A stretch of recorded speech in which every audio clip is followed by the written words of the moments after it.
Welcome back the Bihar news. चलिए देखते हैं बिहार की 15 फटाफट बड़ी खबरों को। इससे पहले आप बिहार के किस जिले, किस शहर और किस गांव से देख रहे हैं हमें कमेंट बॉक्स में जरूर बताएं। साथ ही बिहार की डेली खबरों से अपडेट रहने के लिए हमारे चैनल को सब्सक्राइब कर बेल आइकन को दबाना न भूलें।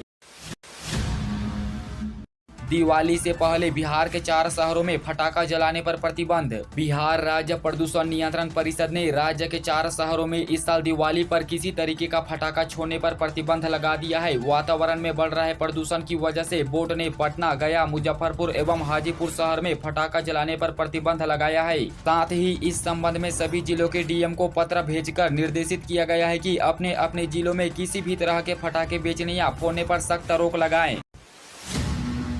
पटना में तेज हवा के साथ जमकर हुई बारिश। बिहार में वज्रपात को लेकर अलर्ट। बिहार में नोरू चक्रवात का असर दिख रहा है। पटना में जोरदार बारिश जारी है। साथ ही राज्य में सोमवार और मंगलवार को भारी बारिश होने की संभावना है। मौसम विभाग के अनुसार बिहार के कई जिलों में भारी बारिश को लेकर अलर्ट जारी किया गया है। इसके साथ ही बिहार के अन्य जिलों में कुछ देर बाद बारिश शुरू होने के आसार हैं। राज्य के 6 जिलों के शिवहर, सीतामढ़ी, मधुबनी, सुपौल, अररिया व पूर्णिया में भारी बारिश की चेतावनी है।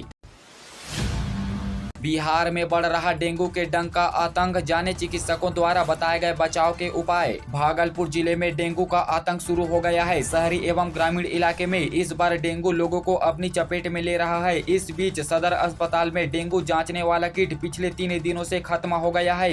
यहाँ डेंगू के संदिग्ध मरीज आते हैं तो उनको जाँच के लिए निजी लैब में भेज दिया जाता है, जिसमें सामान्य रोगी को जाँच कराने में खर्च करना पड़ता है। 11 अक्टूबर को सिताब दियारा पहुंच रहे हैं गृह मंत्री अमित शाह। यूपी प्रशासन भी तैयारी में जुटा। लोकनायक जयप्रकाश नारायण की जयंती को लेकर 11 अक्टूबर को केंद्रीय गृह मंत्री अमित शाह सिताब दियारा आएंगे। इस क्रम में केंद्रीय गृह मंत्री के अलावे उत्तर प्रदेश के मुख्यमंत्री योगी आदित्यनाथ सहित राष्ट्रीय व राज्य स्तर के नेताओं के शामिल होने की संभावना है। बिहार की निजी आईटीआई में अब भी खाली है 1 लाख सीटें, नहीं मिल रहा है छात्रों का नया ट्रेंड। बिहार की निजी आईटीआई में सुविधा व प्लेसमेंट का अभाव होने के कारण छात्र नामांकन कराने नहीं पहुंच रहे हैं। 30 अक्टूबर तक निजी आईटीआई में नामांकन कराने की आखिरी तारीख है, लेकिन अब तक मात्र 30% सीटों पर ही नामांकन हो सका है। इसके साथ ही 70% सीटों पर नामांकन होना है। इस तरह नामांकन लेने की रफ्तार रही तो आधी सीटों पर ही नामांकन हो पाएगा और लगभग 1 लाख से अधिक सीटें खाली रह जाएगी। सितंबर से नामांकन हो रहा है।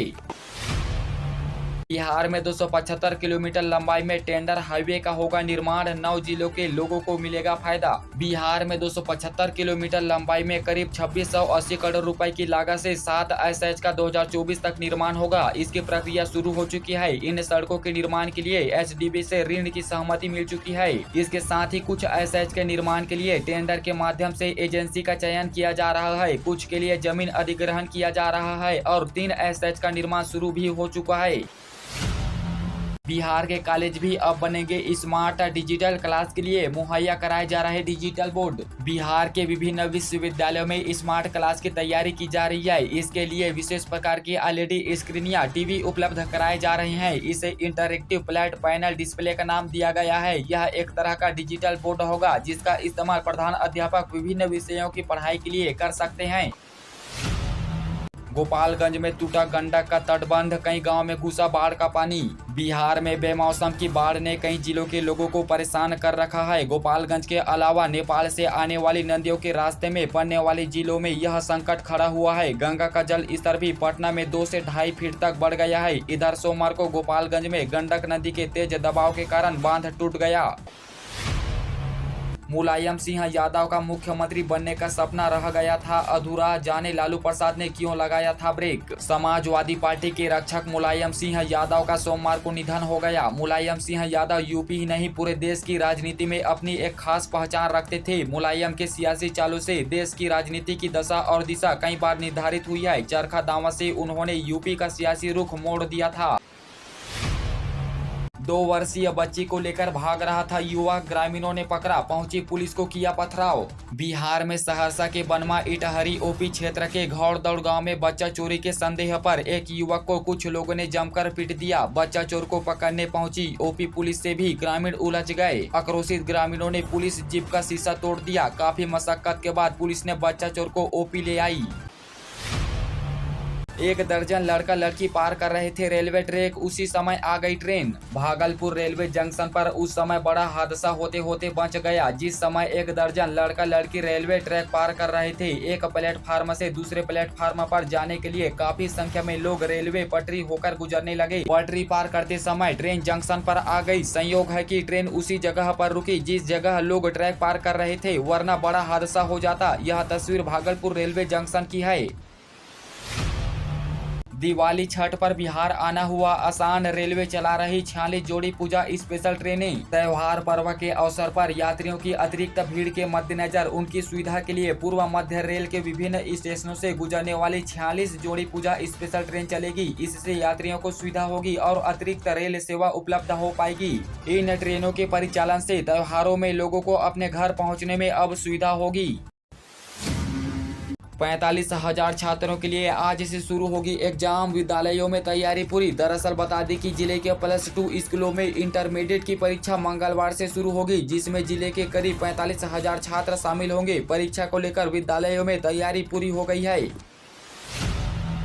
भागलपुर होर्डिंग टैक्स कार्यालय को 7 साल से ऑनलाइन करने की हो रही है कोशिश, अब तक नहीं हो सका संभव। राज्य सरकार अपने सभी सरकारी कार्यालयों को पेपरलेस करने के लिए ऑनलाइन व्यवस्था कर रही है, ताकि लोगों को कार्यालय का चक्कर नहीं लगाना पड़े। स्मार्ट सिटी भागलपुर शहर की सफाई सहित अन्य व्यवस्था देखने वाले नगर निगम में एक शाखा को छोड़ कोई शाखा में ऑनलाइन व्यवस्था नहीं है। पूर्वी चंपारण के मोतिहारी में शॉर्ट सर्किट से लग गई आग, विस्फोटक की आवाज पर मची अफरा तफरी। शहर से सटे मझुहारम गांव के समीप पावर ग्रिड में सोमवार को अपराह्न 3 बजे अचानक शॉर्ट सर्किट से आग लग गई। आग लगने के विस्फोटक की आवाज पर इलाके में अफरा तफरी मच गई। बताया जाता है कि आग ने पावर ट्रांसफर को अपनी आगोश में ले लिया, जिसमें ब्लास्ट हुआ। विस्फोटक की आवाज काफी दूर तक सुनी गई। सूचना मिलते ही विभागीय पदाधिकारी मौके पर पहुंचकर आग बुझाने की कवायद में जुट गए। काफी मशक्कत के बाद आग पर काबू पा लिया गया।